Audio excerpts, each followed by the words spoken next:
Have you ever heard of the Enneagram? Wondering what the Enneagram is? Wondering how knowing your Enneagram type can help you with your nursing career?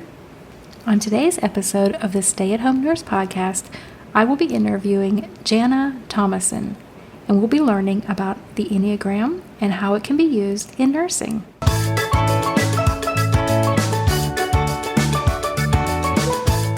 Welcome to the Stay at Home Nurse podcast. I'm your host, Deanna Cooper Gillingham. For over 25 years, I've strived to use my nurse credentials to find work that fit my lifestyle, whether it was raising my 4 children and 3 fur babies, traveling the world, or moving to Mexico and living on the Caribbean Sea. Sometimes I succeeded, and sometimes I failed, but I always learned from the experience.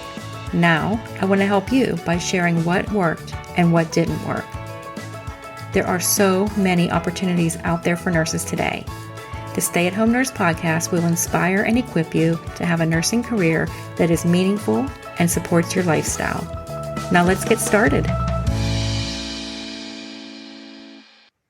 Hello, and welcome to this week's episode of the Stay at Home Nurse podcast. Today we have a guest for you, Janna Thomason. Janna is the Enneagram Nurse. And if you don't know what the Enneagram is, don't worry, because we're going to find that out today during our interview. So Janna, can you start off by telling us a little bit about, let's just go right in and say, what in the world is the Enneagram for those of us that maybe don't know? Sure. The Enneagram is a psychological and spiritual system that gives us knowledge and understanding about our motivation and how we behave. It is a 9 different personality types labeled 1 through 9, and they help us both understand our authentic and our adaptive behaviors that we feel, we act, we think, and we hear. That's pretty awesome. I would think that we probably use it authentic and adaptive. So you're saying that some of us came out one way and then life happened to us and we've had to adapt to that. So I can see where that would be very helpful. With the Enneagram, I know a little bit about it because I have actually found my type, and I am a type 2. You said they have numbers 1 through 9. So I'm a type 2. Do you find that a lot of nurses are type 2s? I do actually find that several nurses are type 2s. And I am like you, as well as a type 2, the helper. But what I have found in my experience with working with nurses that are 2s, we do tend to tap into our 8, which is the challenger, and develop that warm power and that assertiveness to be advocates for our patients or our clients. And I think that when we do that, that's when we become a really good nurse. I think that it was something that I realized when I started off, I was just a 2. And when I adapted, I got that 8 out. That helped me. So we're getting a little ahead. And so let's go back and talk about maybe real quick what the 8 types are. And just give us the quick version. You mentioned the 2 was the helper. So what about the 1? Sure. The type 1 is called the reformer, and they bring goodness to the world. The type 2 is called the helper, and they bring love to the world. The type 3 is the achiever, and they bring effectiveness. The type 4 is the individualist, and they bring creativity. The type 5 is called the investigator, and they bring wisdom to the world. The type 6 is they bring loyalty. They're called the loyalist. Type 7 are called the enthusiasts, and they bring joy.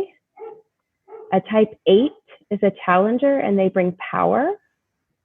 And lastly, the type 9, they bring peace to the world. Okay, so now that we have that straight, that is our main type. We could be a 1 through 9. But then I know we both have a mutual friend who is an Enneagram expert, and she has taught me a lot about this. And one of the things that I think I liked the most about learning about the Enneagram was, at my core, it was the help. I just have this overwhelming desire to help everybody, like anybody. I don't care who it is. And it can be good and bad. And when we go bad with, I'm not using the right word bad, but when we are strong and healthy in what we do, we're doing it for the good reasons. But then one of the side effects, or I don't know if side effects is the right word, but one of the bad things we can do is become a martyr. So explain that. You can explain it much better than I can. Yeah. So over the years, we may have developed habits or adaptive behaviors that allow us to become maybe not so healthy.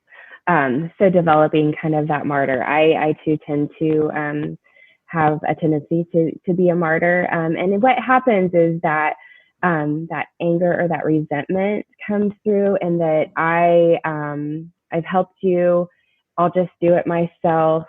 Those behaviors kind of come through that we've adapted throughout our life. And what we can do, what the Enneagram does, is it can help us name that, and it can help us start to identify that, wow, I'm starting to feel that way, or these words that are coming out of my mouth are not healthy, not authentic of who I really want to be. And so you can putting language to those words and to those feelings can actually stop you from maybe playing into that martyr type behavior. Right. So for me, I know when I even say in my head, I'll just do it myself, it's easier to do it myself, I can recognize that, that's that martyr syndrome coming out, and back off a little bit. So another thing that I've learned is that we have something called the harmony triad, where we have our one core where we are, but we have these other areas that we can pull into that are also strong. And so I'm what would be the 2-5-8 triad. And so tell us a little bit about what triads are and how that helps us to maybe stay healthy by pulling into these different areas. Because we're not always the same all the time. Like my whole goal in life from the time I wake up until I go to bed every single day is not helping people. Obviously, I have to do other things too. So tell us a little bit about how that harmony triad works. The harmony triad is a little bit different from maybe some of the models that you've seen, but I think it's really beautiful, and it allows us to be integrated or in harmony. And so you and I in the two, we are in the heart space. There's 3 different triads: the heart, the head, and the body or the gut. The heart type really focuses on feelings. The head type are the thinkers. And then the body type is more of the gut instinct action type. And so the harmony triad is great because it allows us to tap into each one of those centers of intelligence. So as a 2, we can go to the 8 of the action and the acting of the body. And then we can also tap into the 5 of the wisdom of the head. And so we don't want to be in our feelings all the time. We really need to tap into that 8, the gut and the body, as well as the head. And that allows us to be in harmony. And when we're in harmony, we can be much healthier and much more effective. And we can actually pull into different areas that we might need. Like in a certain situation that we find ourselves in, we may need to pull ourselves into that head space or into that gut space at times. And I'm kind of focusing, let's start out. A lot of people may have, if you have heard of the Enneagram, you may have heard of wings. There's like the wings. And while I'm not an Enneagram expert, I really like the triad because it makes me feel more like I have more control. Like I can move myself from that, heart space into my head space, and kind of when I need to have more control of my life. And it teaches me, I feel, this is just me, but I feel like it teaches me how to have more control and how to control situations a little bit better than feeling like this is who I am and this is how I react. No, I can pull into this other space and act a little bit better in this circumstance. So tell us a little bit about why the harmony triad might be a little bit different from the wings model, if somebody's familiar with that.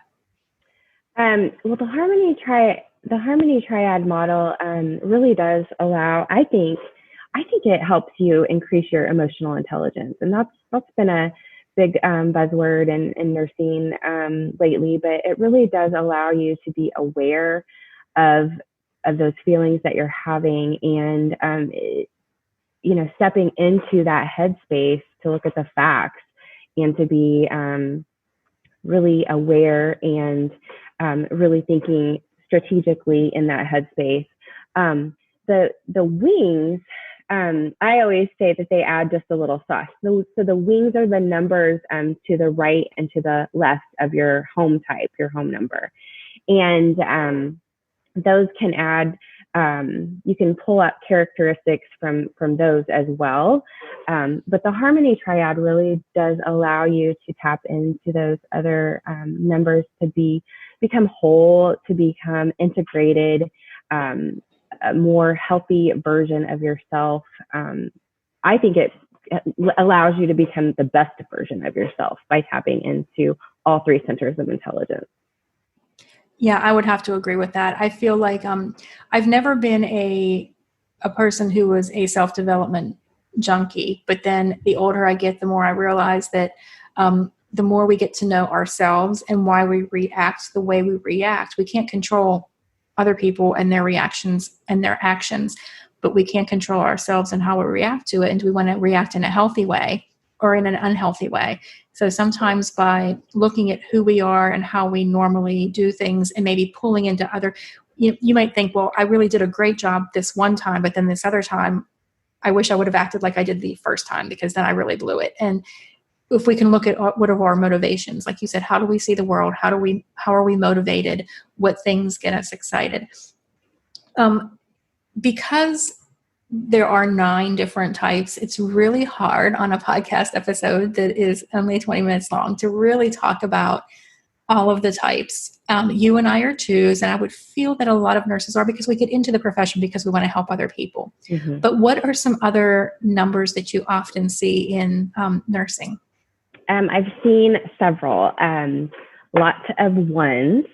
1s are the perfectionists. I've worked with several nurses that are 1s, 7s, a couple 7s that were big strategic planners, but didn't love the details of it, had grand, ideas.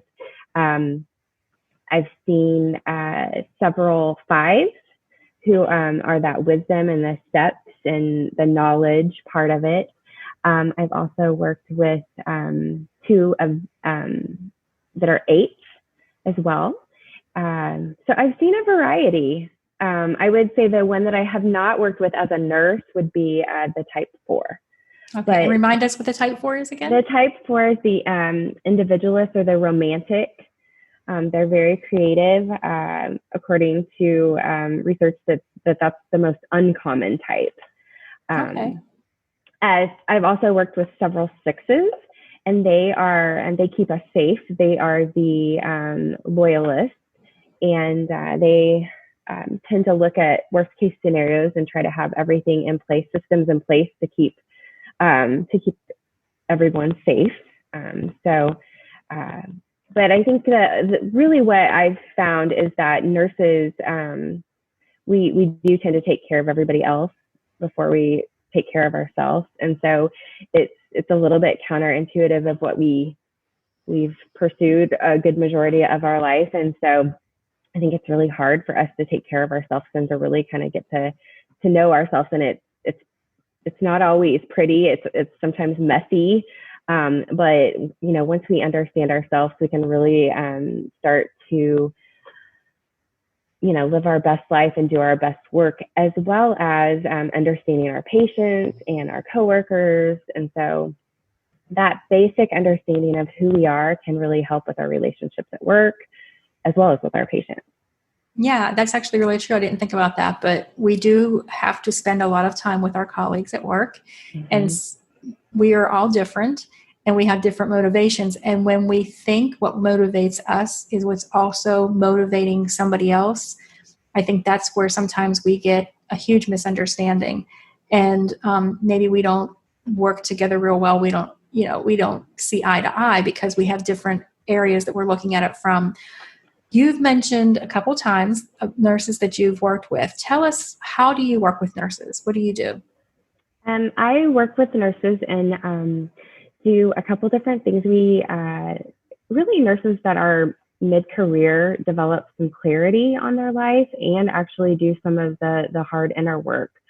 So we do a couple of different things. Do an Enneagram assessment, and then I work with them and go over all of the results from that and to make sure that that fits them right. Also do a tool called the Needs and Values Assessment, and being able to put words to those needs and values that you've probably had your whole life, but you didn't know that it had a name or that it was important to you. So really understanding themselves, so that then they can start to unravel like their dreams and their visions and their ambitions. And I also have a coaching where I can take them through a process, and the basis of that process is understanding themselves. So what is the perfect client that you like to work with? Where are they when they start, and where are they when you have released them? Well, it's somebody that has had probably that, went to school, got married, maybe, married, kids. Now they're in midlife, and they're like, they wake up and they're going, I don't even know who I am. I don't even know what I want to do? Is this all there is? I don't even know who I am anymore. So that's when they are kind of ready to say, okay, I'm going to pour into myself. And that was my situation. My husband had been diagnosed with cancer. I had lost my dad. My daughter had been hospitalized for depression. And once we got, it was traumatic. Once we got through all of that, I was like, wow, I need to focus on myself. This has been a really, trying time for me. And I've put my family, my job, everybody ahead of myself. And I need to do a little work on me. And now looking back, that was the very best thing that I could do. Our relationship with ourselves is so important. And when we do that work on ourselves, I think we find that all of our other relationships end up better. Yes. And it's almost like by giving this gift to ourselves, we're giving the gift to those around us, because we don't react or act the same way that we did before. I'm not saying that it's like an overnight thing that you just snap your fingers and you're done. But you start to realize, this is my motivation and this is what I need. And you can communicate that in a way that others can understand. And then you can understand where they're coming from and what their motivation and need is. And, when we can see each other as the person really is versus how we think they are, and we can see ourselves how we really are, it really helps us to just communicate to others. Sometimes, have you ever had somebody ask you, what do you even want? And you're like, I don't know. I don't know what I want because I haven't worked on myself. And when we can work on ourselves and figure it out, it helps all of those around us. We don't react as much. I would look back at myself, that person who was had the martyr syndrome going on. And it's just easier to do it myself than to try to ask anybody and keep getting, and now it's like, no, that's not me anymore. It's like, I don't need to do that, and I can move into the other spaces and not feel that martyrness. I think that was a big one for me. I think everybody has different areas, but so it sounds like you like to work with people that are ready to make a change. They're maybe not sure what that is. Maybe they've tried some other things and it really didn't work for them, because there's a lot of self-help out there. And I'm not saying that the Enneagram is the end all to be all, right, but I do think it is one of the many tools that helps us understand what is going on. And what I like about it is it helps us to understand ourselves. And the more we can understand ourselves and why we do things, the more we can stop the things we don't like and do more of the things that we do want to do. So based on what we've talked about today, I think that if somebody is not familiar with the Enneagram at all, that they're probably wondering, well, what's my type? And when you just hear the descriptions, it's really hard to figure out what your type is, but they have online assessments. You want to talk a little bit about that? Yeah, definitely. I think the one thing that I would like for everybody to understand is only you can decide what type you are. So there are several tests out there, and not all tests are accurate. It really is you deciding your type. And so the test, I like to use a test in my practice that's called the WEPS. It's a great test, and it gives you a breakdown. But really, it is talking about your score and deciding, if that fits you, and trying that on for a little bit. Sometimes it takes people a long time to decide what type they are. It takes a lot of work to go through that, and to it's not all good. It's maybe some of the poor behaviors that you've had throughout your life. Maybe it's the same old fight that you've always had with your loved ones. But figuring it out really is a gift, and it is just a tool. There are other tools out there, but this one is really beautiful, and it allows you to get to the root of why you do the things that you do. So that there's a saying that we don't really learn by what we get right, we learn by what we get wrong. And so doing the hard work is transformational. It really is. So I have to agree with you, what you said about sometimes it is just a tool. And just like when we're diagnosing a patient, we can't just do blood work and say, oh, this is the problem. We have to look at everything. And the first time I took the test, because of the situation I was in at the time, I was answering a certain way. And it just never felt like it fit right. It felt like it was close, but not quite right. And a little while later, I went and I took it again.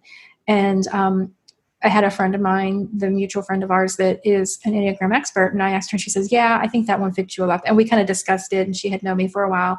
And, it is just an assessment, and it is just a tool. So working with somebody who actually knows it and can help you to talk through it and walk through it. There are some really good books out there about the Enneagram also. Is there maybe a place that you would direct somebody who wants to learn a little bit more or is curious to learn more about the Enneagram? There's a couple books that I recommend. The first one would be The Spiritual Rhythms for the Enneagram. That's by Doug and Adele Calhoun and Scott and Claire Lowridge. The other one that I really liked was The Road Back to You by Ian Morgan-Cron and Suzanne Stabile. And then I think that one of my favorite ones is the Path Between Us, and it's all about relationships. And that was by Suzanne Stabile. I feel like I use that a lot in all of my relationships, whether it be at work or with my family or with my friends. Yeah, I think sometimes we don't think about work as relationships, but it really is relationships, and it's where we spend most of our waking hours with the people that we work with. Mm-hmm. And so we want to take care of those relationships, even if you have a great relationship with your spouse and your children and your friends, but maybe work isn't your favorite place. It could be that you need to look at those relationships, and maybe the way you're looking at things and the way they're looking at things are a little bit different. So we've given everybody a little bit of a very fast and very quick overview of what the Enneagram is. Even the labels, you can't really use the label and say, oh yeah, I'm a helper, because until you really take the test and look at what you do, and it's more of like why you do that. So if somebody's curious about their type and what the different types are, and maybe what their coworkers' types are, or their spouses' types are, or their children's types are, is there a resource maybe for nurses to go to? Let's start off with just their coworkers. Is there a place where we can find out like the different types of Enneagram types and related to nursing? Yeah. I have a description and typing guide specific to nurses, and you can find that at www.enneagramnurse.com. And it is a download that will describe each type specific to nursing. Awesome. Cool. I like that you've done that for nurses, because I think we're special and we should have a special Enneagram typing guide. And so will this typing guide tell you what type you are, or just let you see the different types that are out there and how nurses normally act? This is just descriptions of each type. If you're interested in diving a little bit deeper and actually taking an assessment, and you could reach out to me, and I would send you a code where you could take an online assessment. Awesome. Okay. So I'm really excited. I've been, truth be told, I have been interested in the Enneagram for quite some time. I have a friend who is an instructor in the Enneagram. And so I've kind of had like a person to go to and lead me through it for quite a while. And I've always wanted to, since I started the podcast, I'm like, I need to have somebody on the podcast that understands the Enneagram. And I've actually mentioned it on previous episodes as something that I've done. And it really helped me to understand myself better. And it's just that emotional intelligence of like, I really understand myself, why I'm doing what I'm doing. And therefore I can try to be the best me that I can be and live the best life that I want to live in my relationships, in my work, in my personal life, and just all around. So I was really excited to have you on so that you can just kind of enlighten us and get just a sneak peek into what the Enneagram is, and how it maybe could affect our work and our life. So if people wanted to learn more from you, maybe how you help nurses to discover their Enneagram, discover how, maybe even beyond that, how that affects their career and their career choices and what they want to do, where would they reach you at? I'm on Instagram at Enneagram Nurse, and as well as Facebook, Enneagram Nurse. And then I have a website, www.enneagramnurse.com. Awesome. And we will have links to all of that in the show notes. As always, our show notes, if you swipe up in the Apple Podcast app, you can just see all the links right there, and you can click them right from your phone and go right to the website. If you want to go later, you can go to our website, the Stay at Home Nurse Podcast. It's actually the stayathome.nurse.com.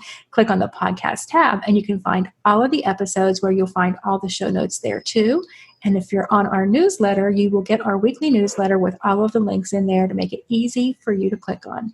Jenna, do you have any closing remarks, anything that we didn't cover?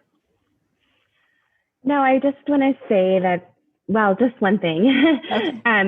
Just the well-being of the nurse matters. It matters for ourselves. It matters for our families, and ultimately, it matters for our patients and outcomes. And so, we aren't really encouraged. We're encouraged to get our certifications and things like that professionally, but as nurses, I don't think we're really encouraged self-developmentally. And so I encourage you, you're worth it, you matter, and pouring into yourself is such a valuable time and effort. Awesome. That's a wonderful way to close the show today. Thank you so much for taking time to be with us and teach us about the Enneagram. And maybe we'll have you on again in the future to talk to us a little bit more. Maybe we can go into a little more depth into some of the different types and how it affects their nursing career. Thank you so much. It was my honor to be here. Awesome. Thank you.